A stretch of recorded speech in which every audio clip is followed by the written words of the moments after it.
بڑے خوش نصیب جو مجھے ایسے لوگ سن رہے ہیں یا بعد میں سنیں کہ جن کو حج کا موقع ملا ہے. آپ پر بڑی کرم نوازی ہوئی ہے, بہت شکر ادا کیجئے گا. یو آر سو لکی, کیونکہ کروڑوں اربوں لوگ دنیا میں ہیں جو ترس رہے ہیں.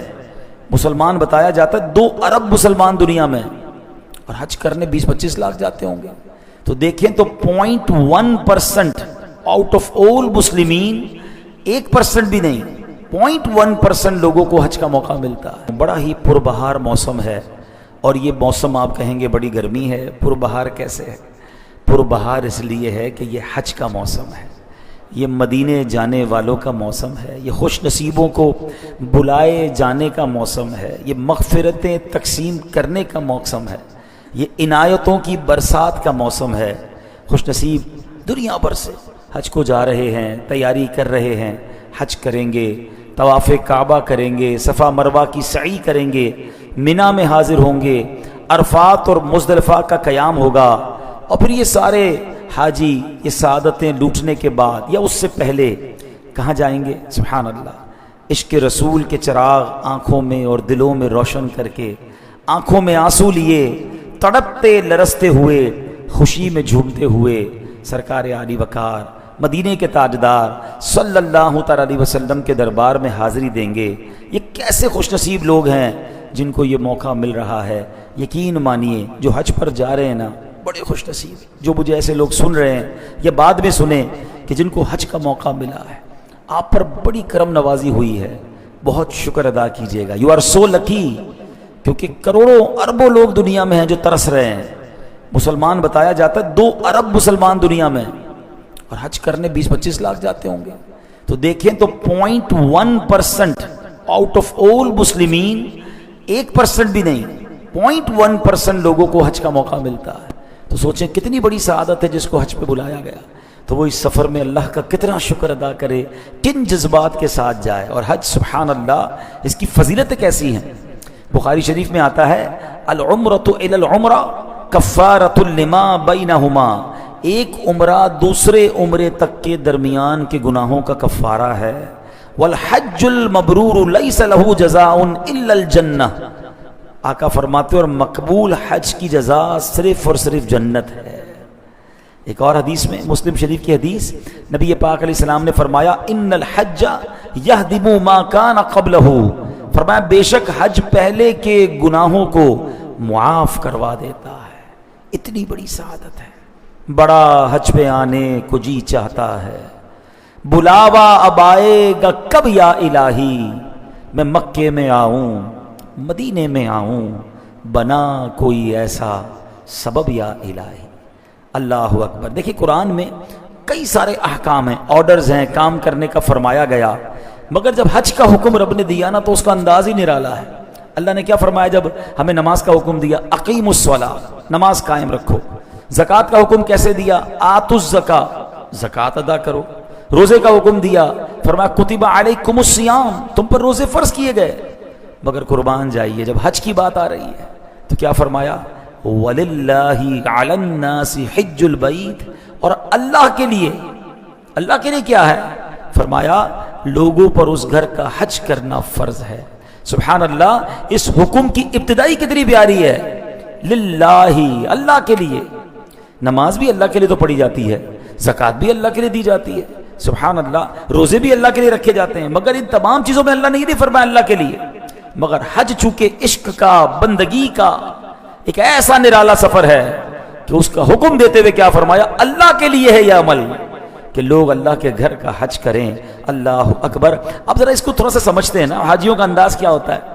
دیکھیں نا, وہ کئی ایسے لوگ ہیں جو حج پہ جاتے ہیں, بڑے مہنگے کپڑے پہنتے ہیں, اچھی سلائی کرواتے ہیں, کپڑے پہ کریز لگ جائے تو مزہ نہیں آتا, بڑے صاف ستھرے کپڑے پہنتے ہیں. مگر وہی بندہ حج کو چلا ہے, سارے کپڑے اتارے اور 2 کفن نما چادریں پہن لی, احرام کی چادریں پہن لی. کوئی کہے بھائی اتنے اچھے کپڑے کیوں اتار دیے؟ تو جواب کیا ہے؟ للہ, اللہ کے لیے اتار دیے.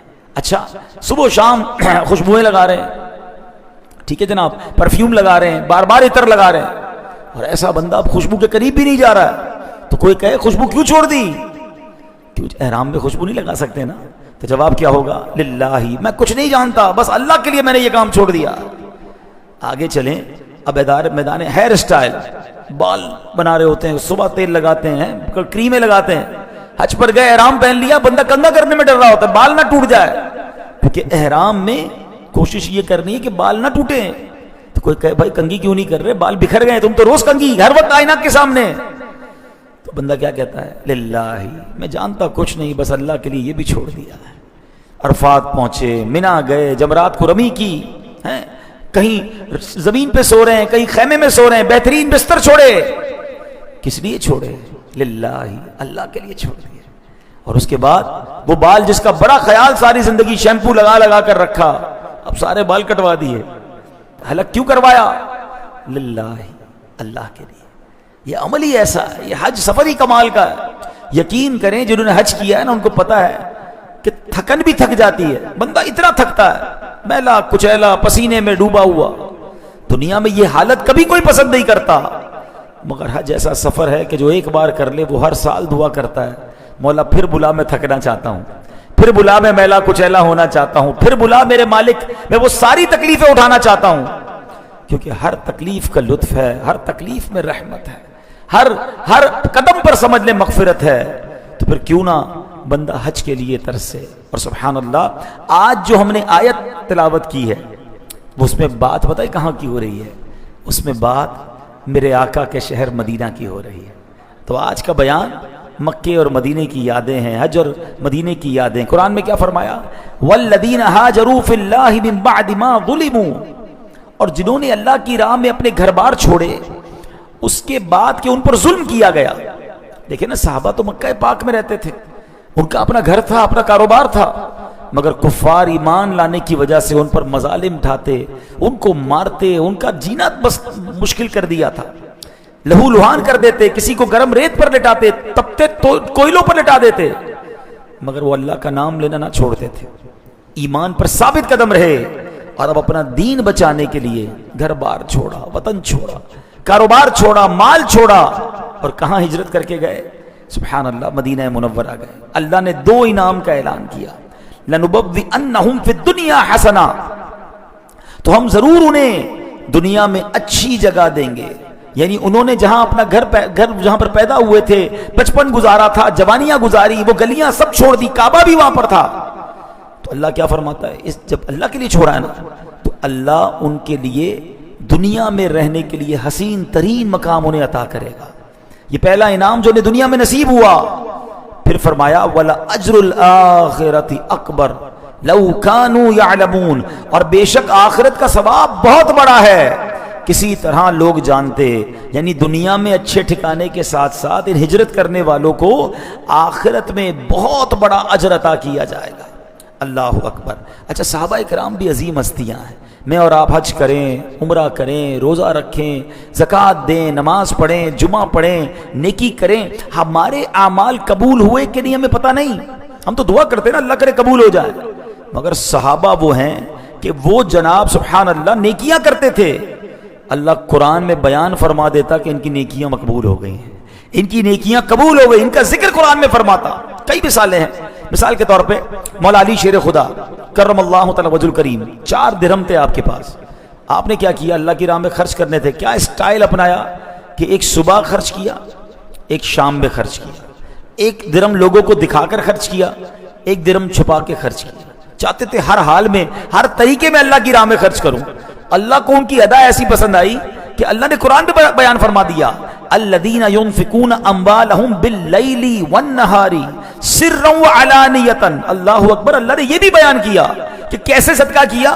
وہ لوگ جو رات میں اور دن میں پوشیدہ اور اعلانیہ اپنے مال خیرات کرتے ہیں، فلہم اجرہم عند ربہم، ان کا اجر ان کے رب کے پاس ہے. ولا خوف علیہم ولا هم یحزنون، ان پر نہ کوئی خوف ہوگا اور نہ وہ غمگین ہوں گے. مولا علی کا صدقہ کیسا قبول ہو گیا کہ قیامت تک تلاوت کرنے والے تلاوت کرتے رہیں گے، ہم تراویح میں سنتے رہیں گے، امام تلاوت کریں گے، جب جب قرآن پڑھا جائے گا مولا علی کے صدقے کا ذکر ہوتا رہے گا. صحابہ کرام اوابین کے نوافل پڑھا کرتے تھے. قرآن نے اس کا ذکر کر دیا، فلا تعلم نفس ما اخفی لهم من قرۃ اعین جزاء بما كانوا يعملون، تو کسی جان کو معلوم نہیں کہ وہ آنکھوں کی ٹھنڈک جو ان کے لیے ان کے اعمال کے بدلے میں چھپا رکھی ہے. یعنی قرآن نے یہ اعلان کر دیا کہ ان کے نوافل قبول ہو گئے، ساتھ یہ بھی بتا دیا کہ ان کے لیے وہ جزا تیار کی گئی ہے اس کی خبر اللہ کو ہے، ان کو نہیں ہے. اللہ نے ایسا انعام تیار کر رکھا ہے. حضرت ابو طلحہ انصاری بڑی کمال کی مہمان نوازی کی، خود بھوکے رہے، اپنے مہمان کو کھلایا. اللہ نے قرآن میں بیان فرما دیا فَأُولَئِكَ هُمُ الْمُفْلِحُونَ، تو وہی لوگ کامیاب ہیں. یعنی وہ عمل کرتے، اللہ قرآن میں بیان فرما دیتا. اللہ اکبر. اب ہجرت کی تھی، اتنی بڑی قربانی دی تھی، اللہ نے یہ بھی اعلان کر دیا کہ دنیا میں بھی حسین ترین مقام دیا جائے گا اور آخرت کا اجر تو بہت بڑا ہے. اللہ اکبر. پھر کیسا رتبہ، کیوں نہ اصحاب رسول کا ہم پیار کریں، اہل بیت سے پیار کریں. ہستیاں کیسی ہیں، عمل کرے قرآن میں ذکر ہو جاتا ہے. کیوں نہ ہو رتبہ بڑا اصحاب و اہل بیت کا، کیوں نہ ہو رتبہ بڑا اصحاب و اہل بیت کا، ہے خدائے مصطفیٰ اصحاب و اہل بیت کا. فضل رب سے دو جہاں میں کامیابی پائے گا، دل سے جو شیدا ہوا اصحاب و اہل بیت کا. قرآن نے کیا کہا؟ لَنُبَوِّئَنَّهُمْ فِي الدُّنْيَا حَسَنًا، تو ہم ضرور انہیں دنیا میں اچھی جگہ دیں گے. اب سوال یہ کہ مکہ چھوڑ رہے ہیں، کعبہ ہے وہاں، صفا مروہ ہے وہاں، حج وہاں ہوتا ہے، وہ چھوڑ کر جا رہے ہیں، تو پھر اور کون سی اچھی جگہ، حسین جگہ، حسنا، بڑا خوبصورت مقام انہیں ہم عطا کریں گے. اللہ اکبر. بتاؤ نا پھر کون سا مقام دیا گیا، ذرا مل کر جواب دیں. مدینہ دیا گیا. یعنی مدینہ وہ ہے جو حسنا ہے، مدینہ وہ ہے جو دنیا کی حسین ترین جگہ ہے، جو انعام میں صحابہ کو عطا کی کہ تم نے اللہ کے لیے اپنا ایمان بچانے کے لیے اپنا گھر چھوڑا، کاروبار چھوڑا، اپنا وطن چھوڑا. اللہ نے تمہیں عظیم مقام اور حسین ترین مقام عطا فرما دیا. تو یہ ہے مدینہ. اے میرے پیارے اسلامی بھائیوں، حسنا کس کو کہتے ہیں؟ امام راغب اصفہانی لکھتے ہیں کل مبہج مرغوب فی، ہر وہ چیز جسے دیکھ کر تازگی ملے، جس میں رغبت حاصل ہو، اسے حسن کہتے ہیں. اور اگر وہ مؤنث ہو تو حسنا کہتے ہیں. اللہ اکبر. جسے دیکھ کر چہرہ تر و تازہ ہو جائے اسے حسین حسی کہتے ہیں. جسے دیکھ کر عقل تر و تازہ ہو جائے اسے حسین عقلی کہتے ہیں. اور جسے دیکھ کر روح تازہ ہو جائے اسے حسین قلبی یا حسین روحی کہتے ہیں. علماء فرماتے ہیں جو اس آیت میں مدینہ منورہ کو حسنہ قرار دیا، اس سے صرف ظاہری حسن مراد نہیں، باطنی حسن بھی مراد ہے. اب آیت کریمہ کا مطلب یہ بنے گا کہ جنہوں نے ہجرت کی انہیں گھر بار چھوڑنے کے بدلے ایسا حسین مقام عطا کیا، ایسا ٹھکانہ عطا کیا جائے گا جسے دیکھ کر چہرے بھی تر و تازہ ہو جائیں گے، روح اور عقل اور دماغ بھی تر و تازہ ہو جائے گا. اور سچ بتاؤں مدینہ ہے ہی ایسا. دنیا میں آپ کسی بہت خوبصورت مقام پر جائیں اور آبشار دیکھیں، باغ دیکھیں، اچھا موسم دیکھیں، آپ کی باڈی تر و تازہ ہوتی ہے، یو فیل فریش. مگر مدینہ وہ ہے جہاں روح تر و تازہ ہو جاتی ہے، انسان ایک اندر سے نیا انسان بن کر نکلتا ہے، اس کی اسپرچولیٹی بڑھ جاتی ہے. تو مدینہ نہ صرف جسم پر اثر انداز ہوتا ہے بلکہ مدینہ منورہ روح کو تر و تازہ کر دیتا ہے، روح کو پاکیزہ کر دیتا ہے، انسان کو فریش کر کے سبحان اللہ نیا انسان مدینہ بنا دیتا ہے. اے میرے پیارے اسلامی بھائیوں، اور یہ بات میں نہیں کر رہا، خود نبی پاک علیہ السلام مدینے سے کتنا محبت کرتے کہ پیارے آقا جب مدینے آتے نا، واپس آتے کسی سفر سے آتے، اپنے کاندھوں سے چادر اتار دیتے اور کیا فرماتے؟ ہادہ ارواح طیبہ، یہ پاکیزہ ہوائیں ہیں. چادر کس لیے اتارتے؟ کہ چادر ہوا کو نہ روکے، مدینے کی ہوائیں جسم مقدس سے لپٹ جائیں. نبی پاک جن کے صدقے مدینے کو یہ کمال ملا ہے نا، یعنی مدینہ کیوں مدینہ بنا ہے؟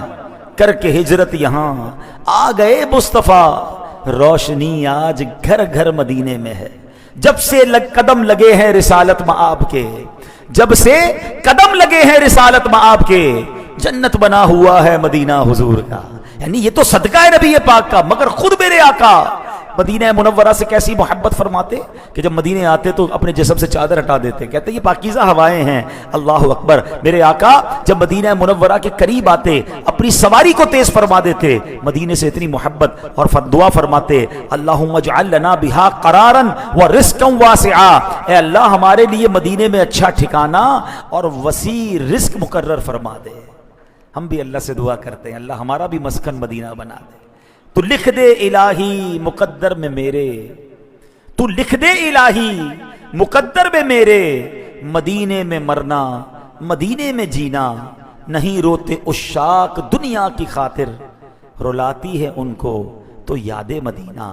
اے میرے پیارے اسلامی بھائیوں، یہ جو مدینے کو جنت کہا گیا نا، یہ ایسے نہیں کہا گیا، علماء بھی فرماتے ہیں مدینہ منورہ میں ایک مقام تو ایسا ہے، خاص مقام تمام امت کا جس پر اتفاق ہے کہ جو حصہ زمین کا، وہ حصہ جو سرکار دو عالم علیہ الصلوۃ والسلام کے جسم پاک سے ملا ہوا ہے، قبر منور کا وہ حصہ جو نبی پاک کے جسم سے ٹچ ہو رہا ہے، یہ جنت تو کیا عرش اعظم سے بھی افضل ہے، کیونکہ یہ تو خود نبی پاک سے ٹچ ہو رہا ہے نا، یہ ایگزیکٹلی حصہ۔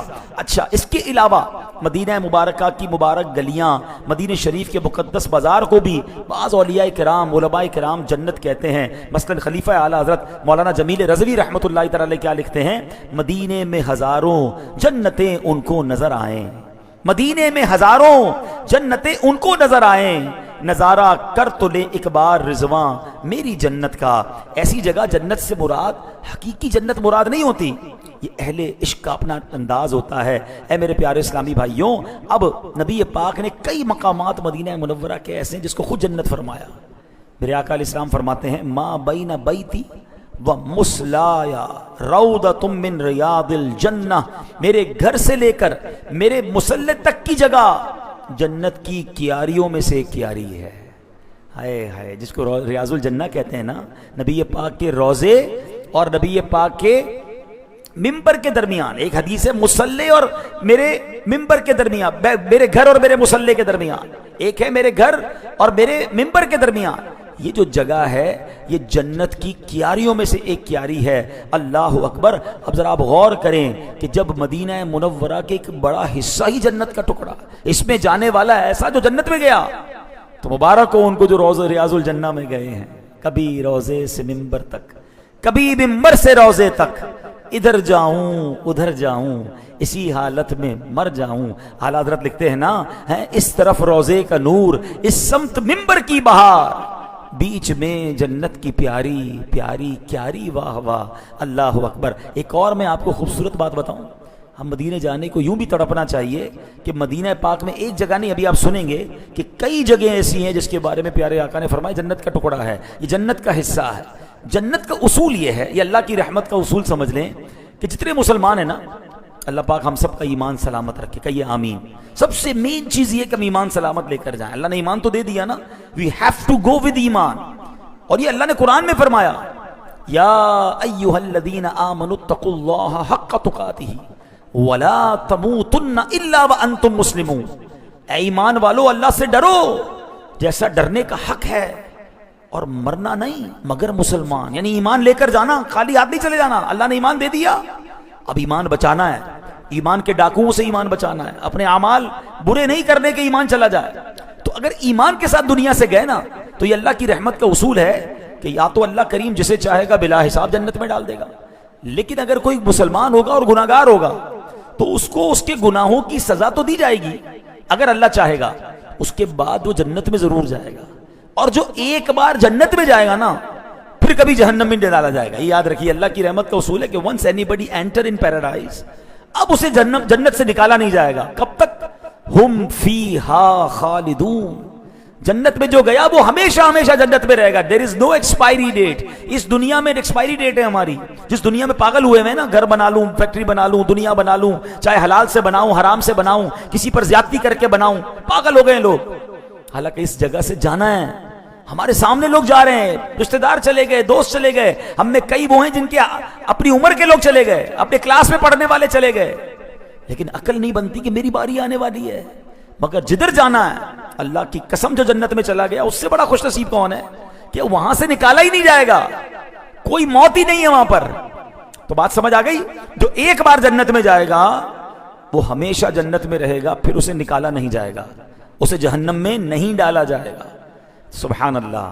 اب بتاؤ، جس جگہ کو آقا فرما رہے ہیں یہ جنت ہے، اور جو اس میں چلا گیا، اللہ کی رحمت کا اصول تو یہ ہے نا، جو ایک بار جنت میں چلا گیا۔ تو سیدی اعلیٰ حضرت امام رسول یہی تو فرماتے ہیں، جنت میں جا کے نار میں جاتا نہیں کوئی۔ اے اللہ تیری رحمت کا اصول ہے نا، جو ایک بار جنت میں چلا جائے پھر جہنم میں نہیں جائے گا، جنت میں جا کے نار میں جاتا نہیں کوئی۔ تو اے اللہ پھر جو مدینہ دیکھ آیا ہے، جو ریاض الجنہ ہو آیا ہے، اے اللہ جو جنت کے ٹکڑے کو وزٹ کر کے آ گیا ہے، تو تیری رحمت تو یہ کہتی ہے کہ جو ایک بار جنت میں چلا گیا پھر نہیں جائے گا، تو انشاءاللہ مدینے جانے والا اللہ کی رحمت سے امید ہے کہ انشاءاللہ وہ جنت میں ہی جائے گا۔ ایسے ہی نہیں مدینے سے پیار ہے، ایک اور بڑی پیاری حدیث ہے، چلے وہ جنت کے ٹکڑے بتاتا ہوں میں آپ کو کہاں کہاں ہیں، لیکن وہ جو بات چلی ہے نا کہ مدینہ پاک کی زیارت کو کیوں ترسنا چاہیے اور کیوں اس کی زیادہ تڑپ ہونی چاہیے، نبی پاک فرماتے من زار قبری وجبت لہو شفاعتی۔ کیا مطلب ہے اس حدیث کا؟ جس نے میرے روضے کی زیارت کی اس پر میری شفاعت واجب ہو گئی۔ ٹھیک ہے، اچھا ایک بہت بڑا انعام ہے شفاعت، جس کی شفاعت ہو گئی اس کی مغفرت ہو جائے گی، مگر علماء کہتے ہیں اس حدیث میں 3 انعام ہیں، ایک نہیں ہے۔ کیوں؟ اب غور سے سنیے گا۔